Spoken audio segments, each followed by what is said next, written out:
Oh, Aaron. Just leave it to Aaron to say something spicy. I don't know what you guys are talking about. Well, yeah, nobody will ever know. It was very well timed. Oh, so nice to see you guys. We have Aaron Kindsvatter with us today, and David King, and of course, Jennifer Friend and Deborah Knox and myself. And it is Monday, March 25th. I think this is number 61, live stream 61. I think I might be wrong, but it's a pleasure to see you all. And perhaps before we get started with our conversation, Deborah, would you like to read the Solid Ground description for us? So Solid Ground is a peer support community for anyone concerned about the imposition of critical social justice, aka woke, and or COVID mandates in their workplace, university, children's school, or community. We offer weekly online peer support groups in which members share ideas, thoughts, and support for how to navigate the impact of these ideologies and answer the question, where do we go from here? You can join one of our groups for only $5 per month. To find out how to join our community, please visit solidgroundsupport.com. And please note, Solid Ground does not provide psychotherapy or legal advice, and nothing we do should be construed as such. Thank you very much. And so we are today going to talk about ethical psychotherapy, and specifically a new organization that David and Aaron are heading up in order to get back to the basics of ethical psychotherapeutic practice. And so I'm really all ears and excited to hear about what you guys are doing. And so in the chat, 97 Cents, Maureen Killeran, and Ninja Kitty are here, as well as Vibrant Goo. So very nice to see you guys this morning. Gotta love that name, Vibrant Goo. I'm curious about how that name started. Like, what was where'd you come up with that? You wouldn't want beige goo anyway. Like, you want something that pops. Vibrant Goo. Oh, sorry. I think Ninja Kitty watches almost as frequently as I do. Yeah, Ninja Kitty's a big helper. He just asked to be made a moderator on the channel because he has trouble consistently staying in chats. He gets bumped off, I guess, by some YouTube troll or something. I don't know the story, but it's funny. Ninja Kitty, I thought was a girl. I don't know why I thought that. Yeah, but you said he, and somehow that doesn't click. Kitty sounds female, I guess. Yeah, I guess so. Yeah. You think of women as cats, Aaron. Yeah. Wow. I'm so glad we're live. All cats are girls and all dogs are boys. That's how it works, right? Oh my. Yeah. Well, I just found out my grandmother passed away this morning. Oh, I'm sorry. Yeah, I'm thinking a lot about her today. She was 97. Wow. And she was in a rough way. So it's a blessing for her, peace for her. But she's on my mind a lot this morning. 97 years of life. It's a long life. And she was really active right up to, well, I wouldn't say really active, but she was independent. What was her name, Leslie? Mamie. Mamie? Oh my God. Mamie. Yeah, Mamie Guerra Elliott was her name. So yeah. So I'm thinking about her, just a little peaceful, happy thought for her as we start the conversation. Yeah. But thank you for allowing that non sequitur. Oh, Vibrant Goo. I wanted something fun and random. Guess I did it right. Yes, I'll say. Yeah. All right. So David or Aaron, do you want to kind of walk us into what was the thought process behind forming this group and tell us a little bit about it? Well, I mean, I'll start because the idea just came to me kind of randomly. I was walking home from work, and I work as a psychotherapist in Burlington, Vermont. And my friend and I had been talking earlier in that day, and he had expressed some interest in finding a psychotherapist and had asked, what should I look for? And I had a really hard time answering his question, because, you know, at one time I would have just said, well, you just go on to Psychology Today. They have a therapist search tool, and look through the different bios that are on there, and you'll be all set. But things have, I don't know,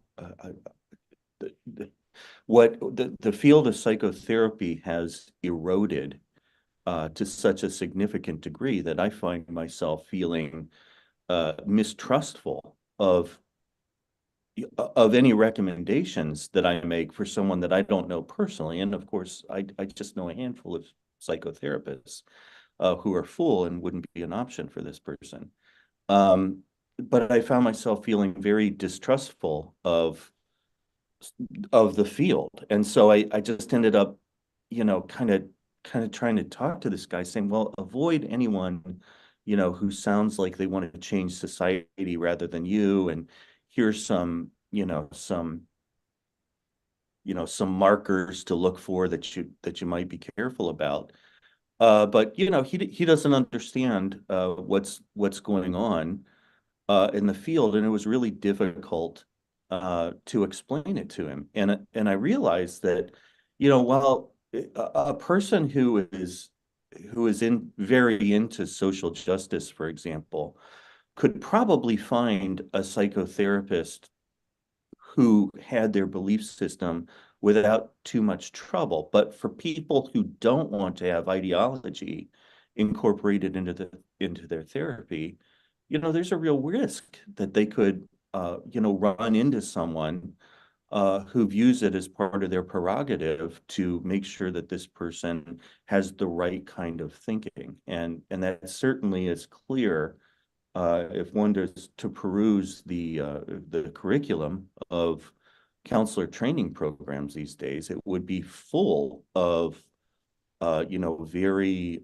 you know, I don't know what to say, that the curriculum would be indicative of an intent to change society and to ensure that people are part of that change.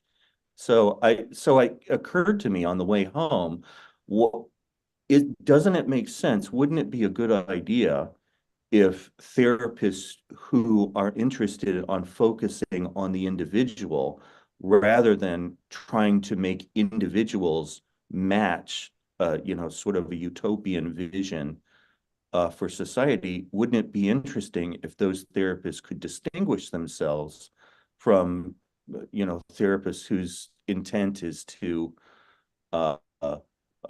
mold someone so that they have the right political view? And so that's how I came up with the idea. And you know, I'll let Dave share his own thoughts about this. But then I happen to be on I share that idea with David the next day, and he said, "Hey, that's something I'd like to be a part of." So, David, what do you think? Yeah. I was actually traveling, and I just received a phone call from Aaron, and I had been helping him out with a website for his private practice actually at the time. And like he had brought this idea to me, and I found it sort of compelling. I mean, I've been kind of involved in other organizations also dealing with ideological orthodoxy. Like I'm with FAIR, I work for them. I worked for a brief time with FIRE as well. So these issues were interesting to me to begin with. And I also just found it compelling because I'm actually somebody who consumes these services, you know, and when I had been searching for a counselor, I really felt a little bit mistrustful of just the general, you know, milieu around psychotherapy generally, because I'd heard a lot of things about it. And I didn't want to randomly find somebody and pay them a bunch of money to find out that they're not really appropriate for what I was looking for. So, I mean, I ended up having to go through a friend and get a recommendation that way. And I travel pretty far to see somebody now. And I just don't think, you know, it shouldn't be something we're worried about when seeking out some sort of service like that, especially people who are in a vulnerable position need some help, right? To be afraid to take that step, I think is really unfortunate. So I found it really compelling, and I thought it was something worth putting some energy into. So that's kind of where we're at. In the chat, 97 cents says, is it really even a good thing for a patient to get politically affirmed in therapy anyway? No. And yeah, this is interesting. I mean, it Yeah.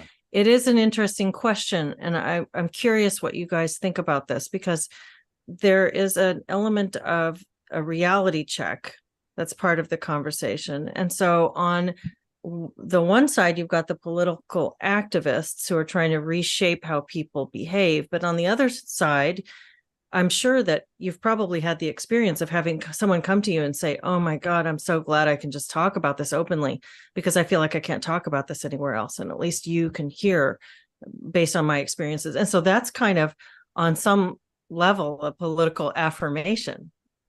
Is it not a socio-political effort? So what are your thoughts about that? I mean, I can Well, go first with an unprofessional opinion, then Aaron can bring his professional opinion in. I feel like if I were in that situation and somebody just told me, "Oh, you're right about that," or something, like there's a difference between affirmation of somebody's political belief and just being willing to listen and hear what they have to say, right? So I think that's the distinction for me. Yeah, I was going to say almost exactly the same thing. I think I do actually have a lot of people who find me because they've seen my videos, and they want to come in, and they're having experiences sometimes in their workplaces or with their relationships, and they want to talk with someone who's not going to judge them, who's not going to give them a lecture, who's not going to try to essentially impose. They do not want me to impose my values and thought systems and creeds and et cetera onto them. That's what they're seeking. So I don't know that they're looking for validation that what they think is right, but what they don't want to have happen is to have me impose anything that I might be carrying on to them. Mm-hmm. Mm-hmm. Yeah. What are your thoughts on that, Jen? It's very interesting, because I've had to kind of navigate that as a therapist myself recently, because I do sometimes have clients where we very, very much align, and we share a concern about the imposition of woke ideology. And so I can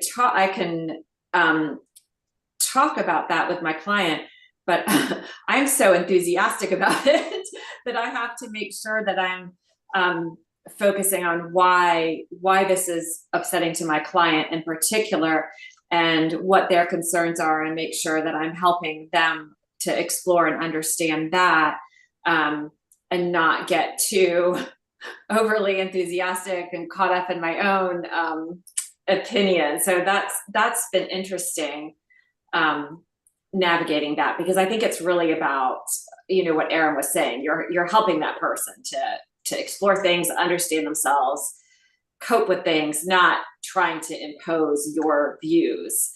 I think there's times when it's appropriate to share your views, but it's certainly not our job to be imposing our political views on our clients. And that's really the key, isn't it, Jen? It's about the client. It's not about the therapist. And exactly. It's not about the therapist's political agenda. Right. It's not about the therapist's political agenda. It's like, do you want to go to a therapist who's going to try to convince you should vote for Biden or you should vote for Trump, and they want to use therapy as a platform for that? No, because that is not the purpose of therapy. Yeah, and we feel like, there is something to be said for, just what you share with the client may help you build rapport, I would assume, right? But on the other hand, like we think if you're upfront with what you believe, we're not necessarily against a therapist believing or sharing a belief with anybody in particular, no matter what that belief is. It's just a matter of being upfront with it and not misusing the position that you're in to promote what you believe.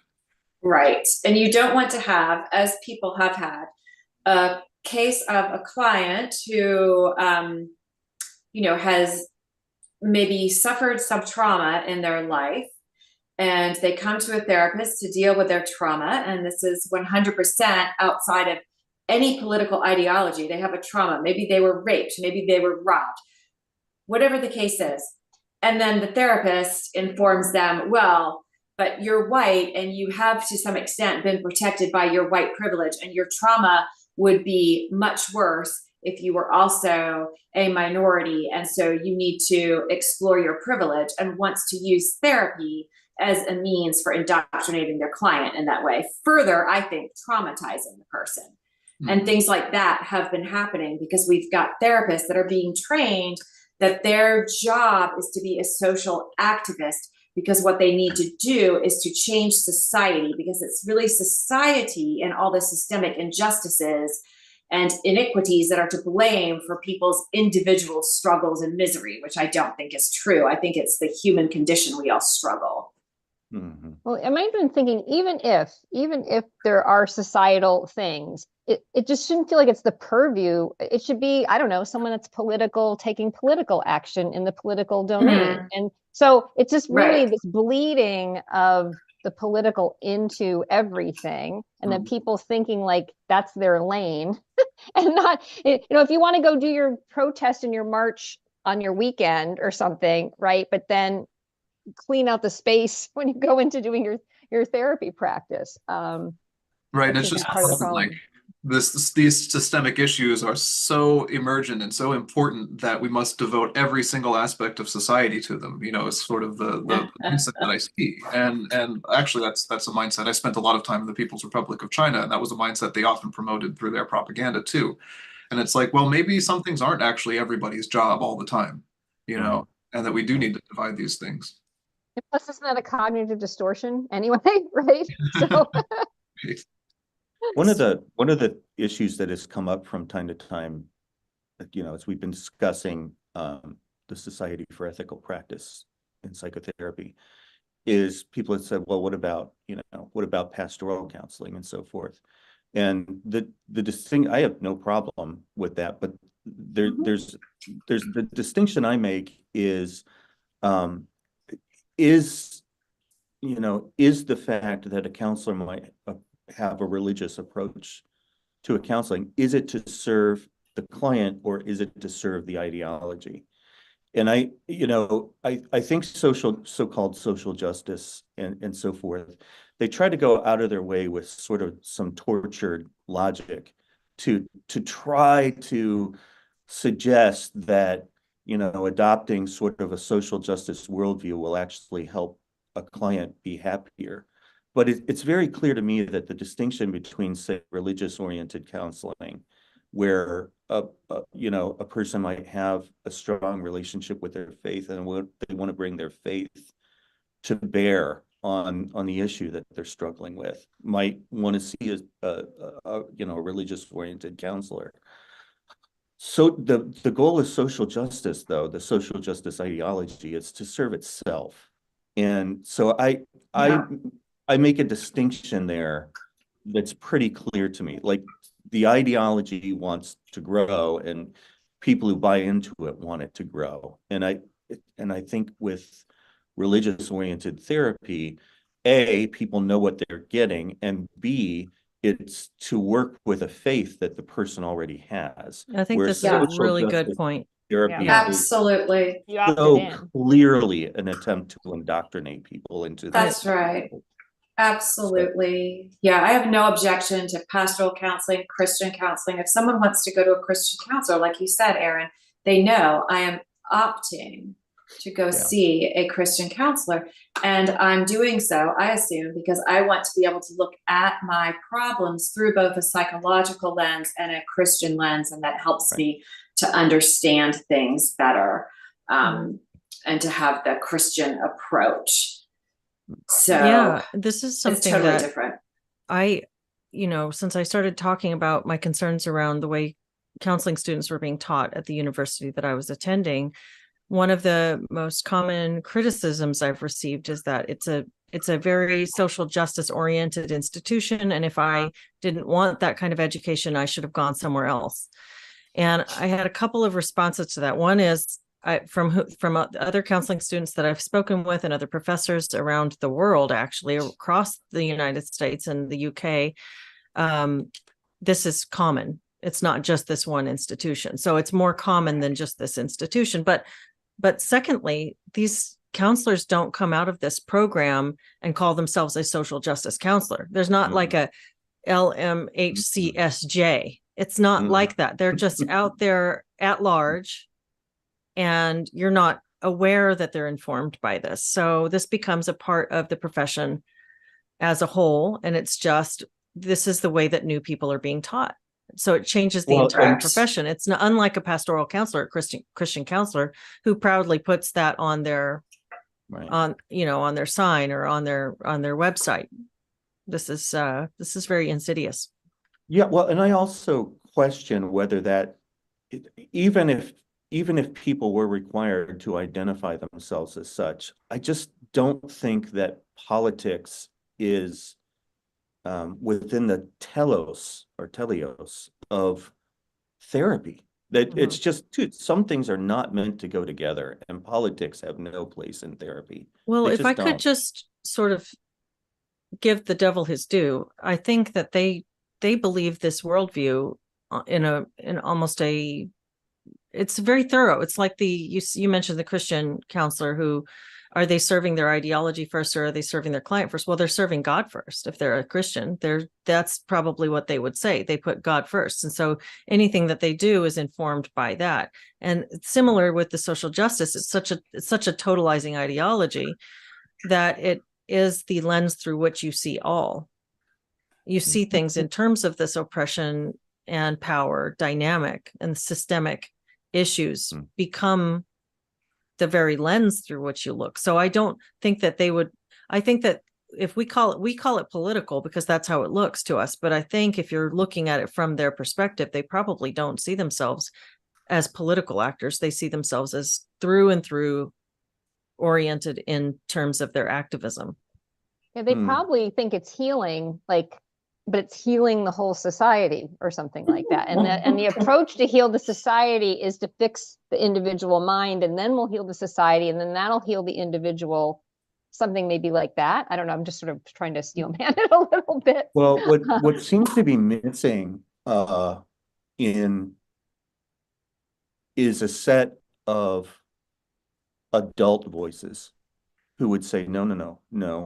The purpose of this ideology is not to serve the patient, it's to serve the ideology.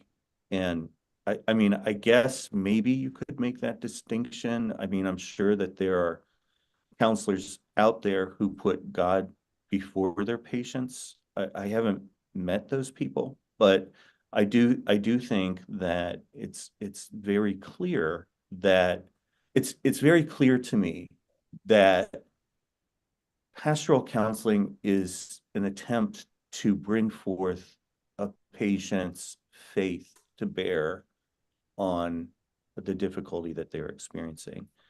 And when social justice comes into counseling, it's very clear to me that the purpose is to expand the range of the ideology. And I think that's the key distinction. Hey, Benjamin, can I have one? Aaron wants one too. He says no. So I think that distinction needs to be made, and that comes like in we were trying to think of what would be what would be the motto or that would define the Society for Ethical Practice in Psychotherapy. And the motto that we ended up coming up with was science, healing through science, honesty, and fidelity to the individual. And what that is getting at is that psychotherapy is for the patient. It's not for society. It's not for the therapist's need to have society mirror their ideological urges. But somehow that's really gotten lost. It's gotten twisted so that people don't even seem think about that anymore. And these awful ideas from Ibram X. Kendi and Robin DiAngelo seem to be making their way into psychotherapy training programs in a way that is just bizarre. But nobody at the American Counseling Association or any organization like it seems to be speaking to this distinction. Instead, throughout the counseling journals, you'll find all kinds of references to dismantling society. And then the president of the American Counseling Association, I think this is on October 5th or maybe October 2nd, some very short time before October 7th, put out this idiot op-ed in Counseling Today about how therapy should be what do you say, decolonizing, that we're going to decolonize therapy. I was like, oh God, it's fantastic timing. It really, Maoism really, therapy. really use the old noodle on that one. Yeah, nicely done. That was just a great backdrop for Jewish people who might be seeking psychotherapy. So it just shows like how thoughtless things have kind of become. I have kind of just to sort of demonstrate the extent to which this is a problem, I put together a little like brief slideshow so I could show people like what it is we're talking about specifically. But if anyone wants to go to the Counseling Today, I might have said Psychology Today, but I meant Counseling Today. Go look at the October issue of Counseling Today. It's online, and you can read about, the decolonization of therapy. What's written there doesn't make much sense. It's more of a virtue signal than an actual statement, but it essentially says we're really great people because we're, I don't know, creating DEI stuff and whatever. And we're going to do land acknowledgements at the conference or something like that. Jeez. Wow. It's just, yeah. Well, that's I such a find hollow that platitude. terrifying. Yeah. I think that has terrifying implications, though, because it reminds me, Yeah. if you start mixing in politics with mental health, Right. I think it's just, a hop, skip, and a jump away from starting to say not holding certain views is indicative of Right. poor mental That's health. right. And here we are Yeah. back in the Soviet Union when disagreeing with the government was a diagnosable mental illness and could get one locked up and placed into treatment. It's Education. yeah, it's terrifying. It was deeply disturbing, especially because for me, because I had a lot of professional pride in the American Counseling Association because they have specific language against indoctrination. And I guess they still do, but then they have specific language inviting indoctrination. So I don't know. Quite a Does anyone know? disconnect. Does Yeah, anyone know? There are lots of signs of that already. Does anyone know how to Do you share screen? Yeah, go to the bottom of your Zoom. Oh, there it is. It's and the where it button says that share says screen. share the screen. Yeah, Okay. that's the one. Okay. Go, So I'll just Aaron. See what's get on the- Aaron's Am desktop. I sharing now. my screen now? Yeah, you are. Yes, I see it. Excellent. Okay. So now I just need to learn how to do a You're doing all the slideshow. techie things. Play button there. What is it? It's just above the slide. There's a button that says play with a little arrow on it. Oh, wow. I'm just Dr. Robbie, I see aren't I? We're getting an education. Yeah, right. Let me go back a little bit here. So this is our Society for Ethical Practices in Practice and Psychotherapy, the importance of science, honesty, and fidelity to the individual. And I just want to start by what the ACA used to say, well, still says about indoctrination. This is in their code of ethics. Counselors are aware of and avoid imposing their own values, attitudes, beliefs, behaviors. Counselors respect the diversity of clients, trainees, and research participants and seek training in areas in which they are at risk of imposing their values onto clients, especially when the counselor's values are inconsistent with the client's goals or are discriminatory in nature. Mm-hmm. I think that is great. And if the ACA would stick to that, I mean, it's such a coherent, logical statement that it would really be protective. It's, and it would protect everybody if they had just kind of stuck with that. But what has happened is they've kept that part in, but then adopted completely contradictory policies. So I'll just here's the here's something. One of the things that they adopted, or they endorsed anyway, was the multicultural and social justice counseling competencies, which isn't in the it's not in the ACA Code of Ethics per se, but this is a document that a counselor could go to and say, oh, I have cultural competence and therefore I. And then it's this list of, dozens and dozens of statements. But I looked in there and I pulled out some that I think are very interesting. Can you guys see this? Is this big enough? Okay. So this is here's three statements from the multicultural and social justice counseling competencies that I think are essentially what they're saying is indoctrination is okay as long as it's the right kind of indoctrination. So what they say is culturally competent counselors, and these are direct quotes, assist privileged and marginalized clients to develop critical consciousness by understanding their situation in the context of living in an oppressive society. Holy crap. Yeah, I mean, critical That's crazy. consciousness we could go into, but it essentially critical consciousness is sort of a synonym for woke, right? Yeah. It's where you're looking for inequity everywhere. Yeah. And people who claim to have achieved a critical consciousness, what they're making a claim to is that they have a certain special understanding of society that is different from the average person, in that they see inequities that are hidden to other people. Yeah, so they're that's always what searching for them. They're yeah, taught and to they're search. always searching for them, and it becomes so there's this thing.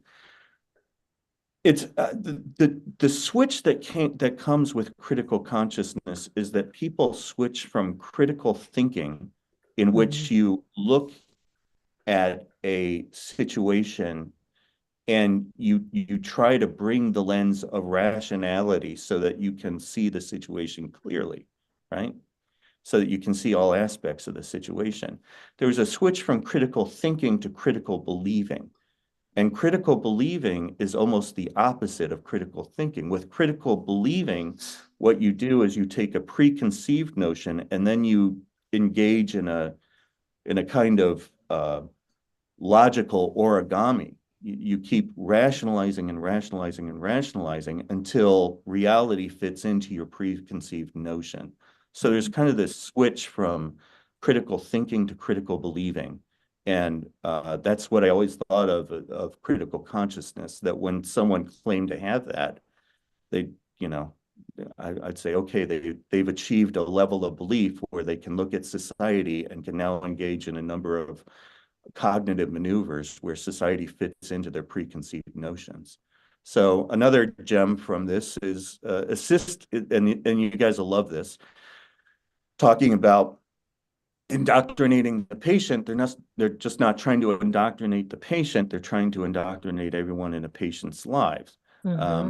Assist privileged and marginalized clients in developing communication skills to discuss issues of power, privilege, and oppression with family, friends, peers, and colleagues. That's evil, right? That's, you're what they're essentially suggesting is that not only are we going to try to indoctrinate our patients, but we're also going to make our patients ambassadors of this ideology to the other people in their lives. And that's awful. And then finally, if one of these could be worse, I mean, at least they're saying the quiet part out loud with this one. Utilize the norms, values, and regulations of the marginalized client to shape the community norms, values, and regulations of the privileged client. That's so crazy. It's beyond, it's wild. And when you go back and look at what's in the ACA Code of Ethics about not imposing values, I don't know how they reconcile this document with the ACA Code of Ethics. they're basically instructing therapists to utilize therapy to go sort of, it's kind of like you're going through your client in order to reshape society. And your client is nothing more than a vehicle for imposing these views and restructuring society. It is so profoundly dehumanizing. And I don't really see where the client as an individual, as a unique individual, exists within this. One thought experiment I always like to do is with anything like this, right? They have a specific set of things that they'd like to promote. And I would like to ask somebody who wants to promote these things, okay, so what other agenda would be okay to promote in the same way? Yeah. Well, Right? Jennifer, This you really sent opens the door. an article. I think this was a couple of years ago, and I think it was when you were being invited to do a CME, and a friend of yours or another colleague had been invited to do some CME. And the guy putting it on was this counselor who was really CRT focused. And I read a few of his articles to try to understand what he was about. And he explicitly talked about using your clients as a clinical opportunity to reshape society. Wow. So you are having people who are instructing counseling students to see their clients as a clinical opportunity to benefit something outside of the client. And I don't believe for an instant that the average person seeking therapy has any idea that their therapist might be planning on performing this sort of clinical sleight of hand. They have no idea. They're going, maybe they're getting divorced, maybe they have stress at work, maybe they can't sleep, maybe a loved one has just died. And the poor unsuspecting client is going into a little indoctrination machine. I find it, it makes me so horribly embarrassed for our field. Well, and then when they cloak what they're doing in nice sounding terms, that also drives me crazy. So, the average person on the street, would you say, are you anti-racist? And I say, of course I am. Of course I'm anti. Of course I am. But what I've sometimes talked about is that the terms like DEI and anti-racist and cultural competence, they remind me of these things that my vet sold me so that I could get my cat to swallow a pill. And if you've ever tried to get a cat to swallow a pill, it's not easy. You get clawed, you get bitten, but it becomes marginally easier if you put the pill into something that the cat will find palatable. So there's these things called pill pockets. So you put the pill, and then the pill is hidden inside a nice, liver flavored thing that the cat will then eat. And I think social justice advocates understand the concept of the pill pocket, but instead of feeding people pills, what they're feeding people are terrible ideas wrapped in nice sounding terms like DEI, like anti-racism.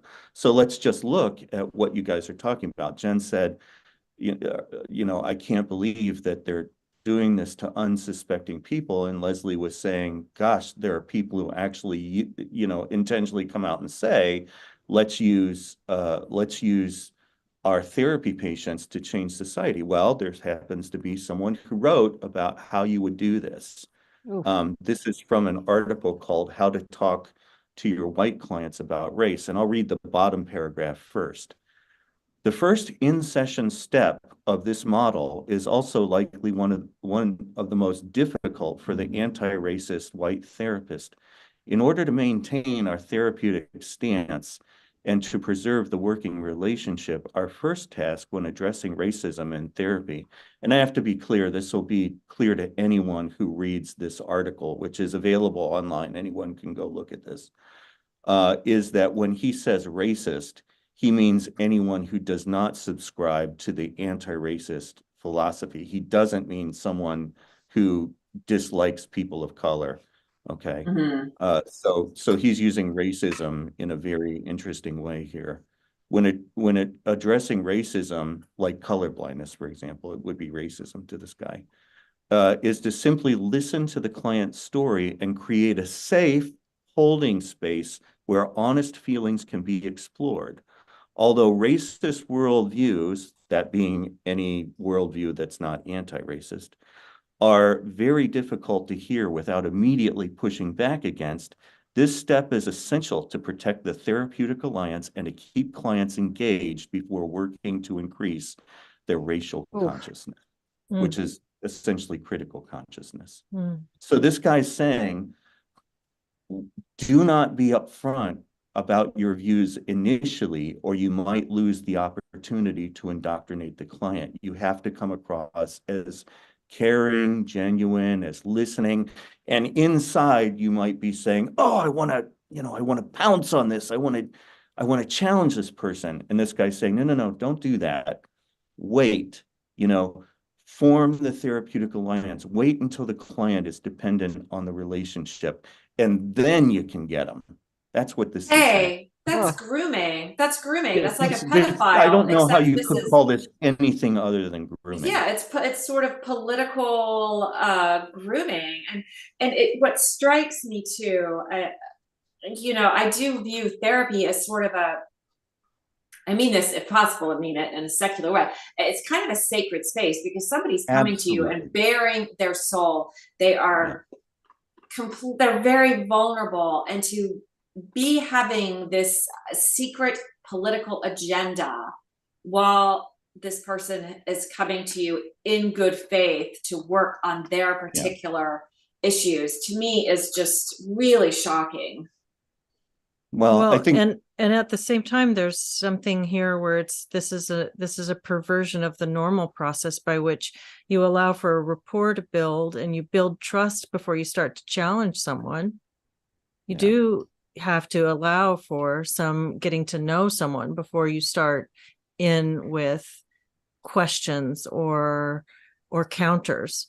And so in this case, this is someone who's already made up their mind exactly how. There's a formula. They've got this formula in their brain. I'm going to do this. This model. It's a model. It's they already have a foregone conclusion. The first paragraph, the one I didn't read, and we don't really need to read it. I mean, people can, if you want to be absolutely horrified, you can go and read this article. It's awful. But in the first paragraph, he lays out exactly like, here's how you do it. There's 5 steps, but the first one is one that I find in an article that I find hard to look at. The second one is really awful. Well, look at the fourth even. Sorry, I'm just looking at this. In order to have longer term success, therapists must find ways to connect the racialized topics in the client's life to their presenting concern. So you kind of like, they have a presenting concern and you don't care. You're just trying to use that as a vehicle to get this. It's all about race. Yeah. That's so what he's essentially saying there. So if someone comes in for panic attacks or depression or something like that, he gets into this in the article. You have to find a way to inject the ideology to make it relevant to the treatment of panic attacks, because you have to somehow justify, like, what am I doing in session? You have to be able to justify that. And this came up earlier when we were discussing the difference between pastoral counseling and social justice indoctrination, which is, this would never show up in a pastoral counseling, list of goals that, in order to have long-term success. And what he means is, in order to keep the client engaged and fully indoctrinate them, you got to find a way to connect, anti-racism to panic attacks. And you just imagine this person doing this, being like, part of the thing about panic attacks is that people feel ashamed, and feeling ashamed of being different, that's really something that comes from like whiteness culture. And have you ever thought about expanding your social horizons so as to fully invite all the people around you, including people of color, into your worldview? But before you do that, you have to understand the vulnerabilities of people who don't have the same privileges that you do. Like, you could just imagine like the way that you could like connect these things, like in a really really disgusting kind of tortured logic that I see regularly in the field and have seen regularly in the field. So it's just really gross. But this is why I thought we needed something like the Society for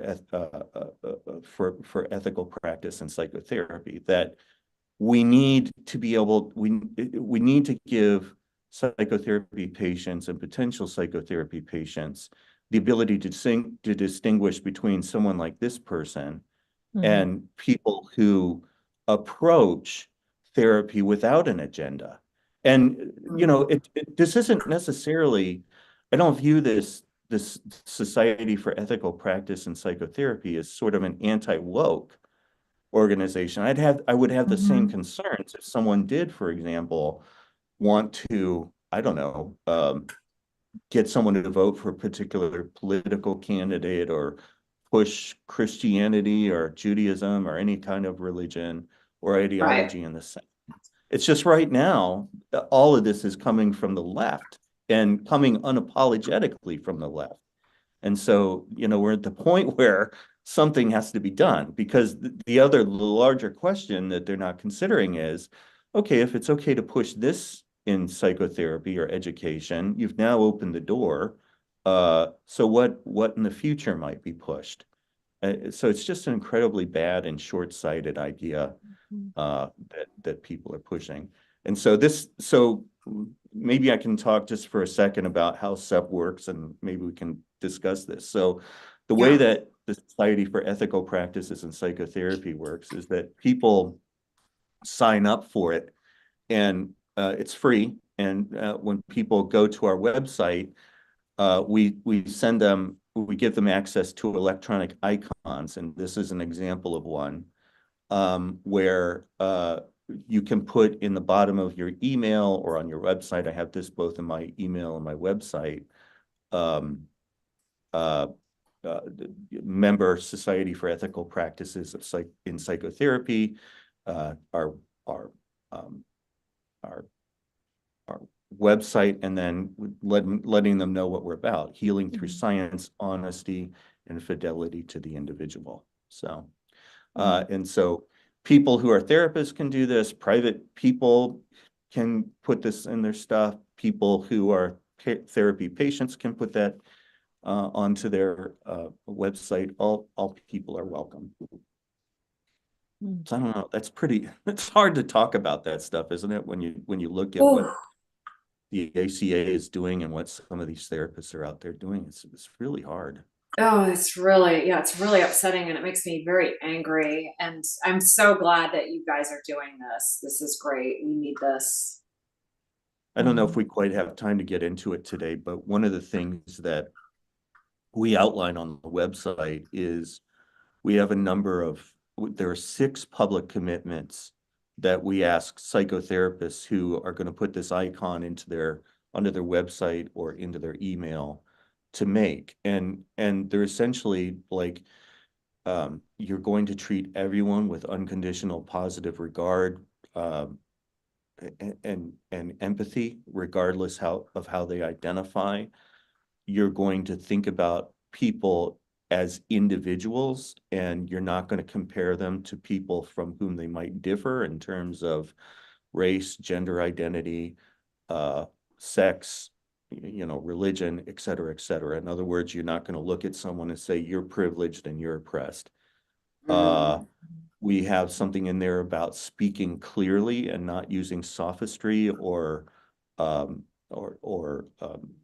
of dysfunctional logic in order to persuade. So we have in there that psychotherapists are prepared to help people who have been impacted by discriminatory behaviors. So if someone has experienced racism, or someone doesn't like them because they're transgender or gay or whatever, that psychotherapists are aware of that, and they're prepared to assist them in coping with that. But you don't really think about people as being generally harmed by the fact of living in a Western society, we sort of are very specific about discriminatory behaviors that people might have been experienced to. So maybe we can go over those someday in a little more detail, but generally we're trying to say, look, let's go back and think about people as individuals and center the patient rather than centering the ideology. It's increasingly challenging to do that in a polarized climate. And so it's really important to have that neutrality, that dedication to returning to neutrality. It's, it's one of the things that surprised me so much in my counselor training. I really expected political neutrality out of that at the very least, and it was anything but. I mean, I was even told they're not training counselors who can work with the Trump supporter. So it's like a whole side of the political aisle is. It's really frightening to me. I disagree with the people who said to you, Leslie, well, what did you expect? You went to a social justice. Well, okay. There was a time, like, I was for social justice too in 2006. I wanted gay people to be able to be married. And and so I had no problem with social justice in therapy because I wanted, I would have wanted gay people to know that they could come to me and I wasn't going to think it was strange that there were two men who wanted to get married or two women that wanted to get married or whatever. But something happened to social justice where it became, we're not going to be for people who don't, I don't know, who are excluded from society in some way. It changed to like, we're going to be for the ideology and to make people sure that people hold this ideology. And for those who don't, they then become excluded. And that kind of social justice, I think, has no place in the profession. And that's more or less the items that I pulled out of the social justice and multicultural counseling competencies are. I think you're making a really good point about social justice. This is the same for me. I went to a Jesuit university when I was in undergrad. Social justice is an explicit part of their mission. I went to Seattle U for law school, and that was another Jesuit school with a strong social justice mission. The word social justice, I made a video about this about a year and a half ago. I just reposted it. Benjamin fixed the audio for me. And I go into that, like, what did I think social justice was? This was a response to these criticisms. If you didn't like social justice, why did you go to the school? Well, let me tell you what I thought social justice meant based on all of my other encounters with this phrase. And let me tell you what I now understand it to be based on this experience. It's another one of those, what's your metaphor, Aaron? The pill pouch. Yeah, the pill pocket. Yes. Because it's become critical social justice, which is looking at everything through that critical lens of, okay, let me identify who is the oppressor here. Let me identify who is the victim. It's a different approach. I think it's a tainted approach instead of thinking of things through more the lens of creating a society of equal opportunity and doing what it takes to maintain that. It's more about imposing this sort of Marxist view and this very divisive, racialized view that's a highly identitarian, not just about race, but all of the gender ideology as well. And there's something I forgot to mention about the Society for Ethical Practice and Psychotherapy too. The other thing that's starting to happen is that licensed therapists like myself, we're beginning to be under pressure to include so-called DEI in our continuing education credits because therapists need to, every 2 years, they need to have something like 30 continuing education credits. And there's, so counseling boards have now, of course, many of them are getting taken over by this ideology because it's so hard to say, like, I don't agree with anti-racism, but Of course, we Mhm. just saw in that previous article what anti-racism is Mhm. when applied in therapy. Um, so what we're going to do is we're going to put together accredited continuing education that, you know, which will include like DEI material, but, you know, again, DEI is a pill pocket, but there's no universally agreed upon definition of DEI.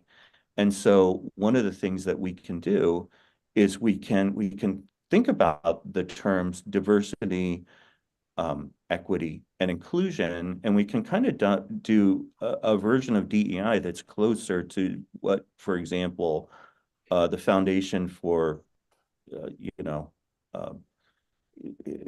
what is it? Foundation Against Foundation Intolerance Against Intolerance Racism. Racism. Yeah. Yeah, Mhm. that we could sort of match, you know, how they think about DEI, which is in terms of actual diversity, you know, including diversity of thought, and you know, understanding equity is the same thing as equality, and understanding inclusion as plurality, you know, rather than, you know, protecting people who need protecting and making safe spaces.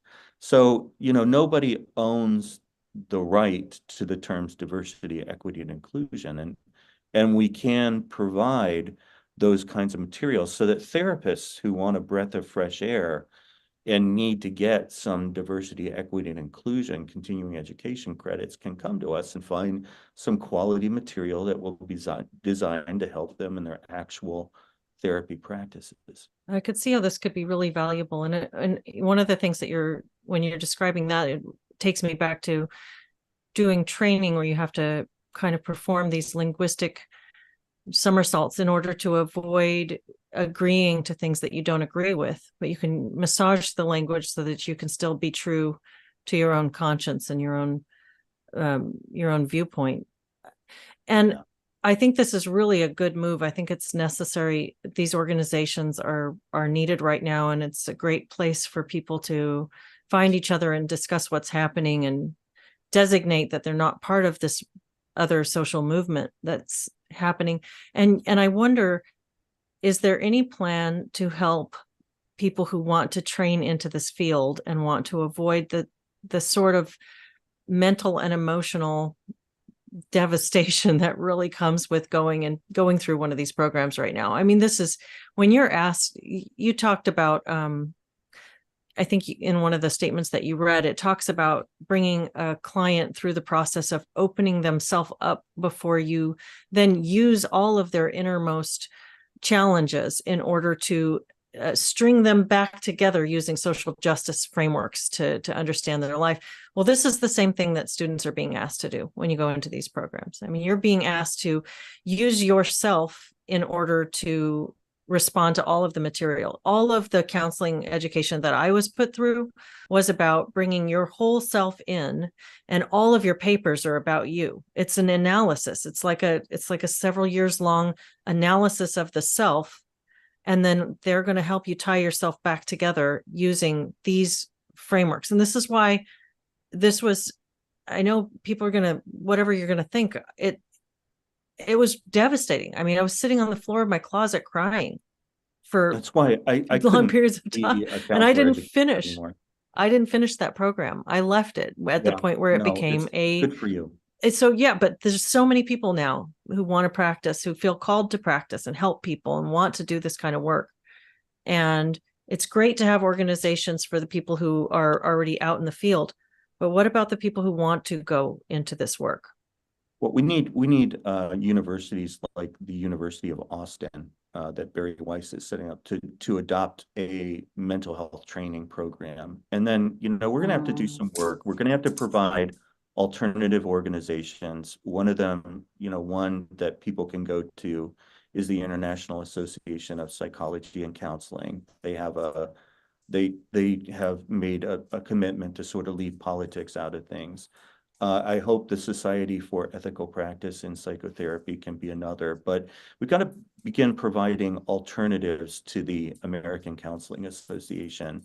and also encouraging places like Hillsdale College, the University of Austin, to start having degrees in mental health counseling. That'll be a start, but, definitely don't, we don't want to do anything to provide, support to organizations like the American Counseling Association or universities that train therapists to do this. Don't give them your money. And those are some things that I'm thinking about. It might be a slow change, but I do think it's inevitable. I think so many people are against this, and when it's actually explained to them, are disgusted by it. And remember, these people, like, they've been, you can only feed so many pill pockets for so long before people catch on. And I think people are now like catching on. And if your whole strategy depends on deceiving people with nice words, you haven't thought through your long game very hard.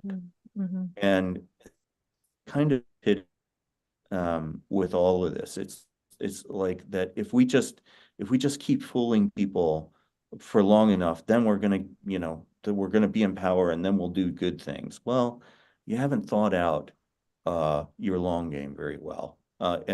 And all it takes is a little bit of exposure before people start to really question what you're all about. And I think the ACA has shown a very disturbing side of itself with the adoption of the social justice and multicultural counseling competencies, and in terms of their current direction with decolonization, whatever the hell that means. It doesn't look good. And I think people will be rightly worried about organizations that take those stances, and I think they'll be looking for organizations that are trying to do something about it. In the meantime, people who are going to come into psychotherapy with good faith, they need to be able to distinguish between people who are looking at them and their children with ideological intent, and those who are going to meet them in that sacred space of good faith. Sacred meaning not religious necessarily, but deserving of intense respect. And I agree with Jen 100% that when someone comes into a therapeutic space, that is a space that is deserving of intense respect and thoughtful reflection, in which you bring your very best self. No agenda. Yeah. Well, thank you so much for doing this. Thank you so much for bringing more awareness to the severity of this issue, and for putting together this organization, which looks to be a fantastic resource all around. I'm really glad you're working on this. Thank you. And David, it was a pleasure to meet you and have you here to talk about this. Erin, thanks for joining us. Thanks, Solid Ground, for having us on. I watch every week. Aww. Well, thank you everybody who joined us in the chat today, and I hope everyone